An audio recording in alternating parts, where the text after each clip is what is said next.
How's it going, everybody?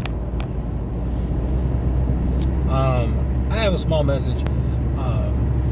When I heard Trump's speech, it's kind of interesting because he said, "Hey, I came there to do what I needed to do."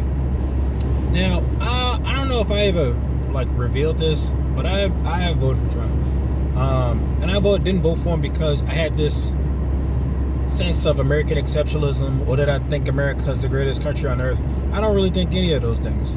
I did it for purely religious reasons, and not because I think Trump is essentially a great Christian or anything like that. And again, you know a person by their fruit, and I don't know. It's just the downfall of the church has been very astonishing during his presidency. But one of the things I found to be pretty interesting is that God, the Bible says God sways, he has the king's heart in his hands. He sways their heart like a river. And Trump says, "Hey, I did what I came here to do." Now, in my opinion, from what I understand, God has the ability to speak on behalf of other people. And excuse me.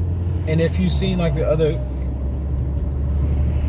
Old Testament, where he had allowed good kings and bad kings to happen, and to be allowed to reign. And in my opinion, I think God allowed a bad king to reign.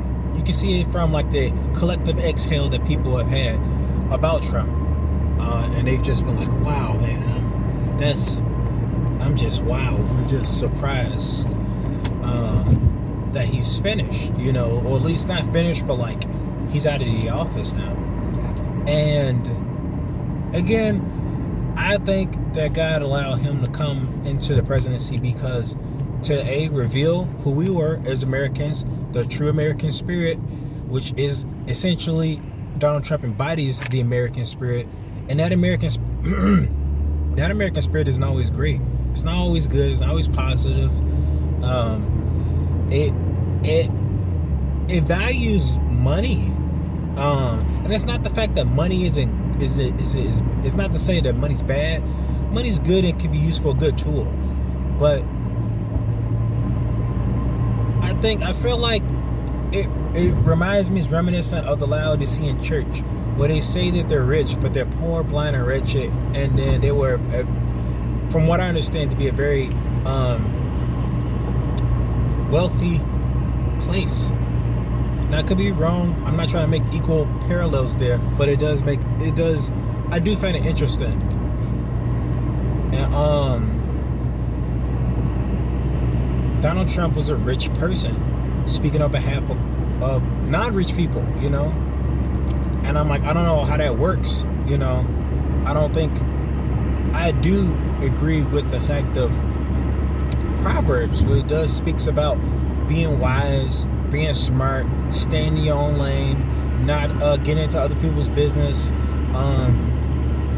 it's not being a fool, not overindulging, had practicing self-control, not sleeping so much, not being so lazy because that breeds poverty, a lot of other things.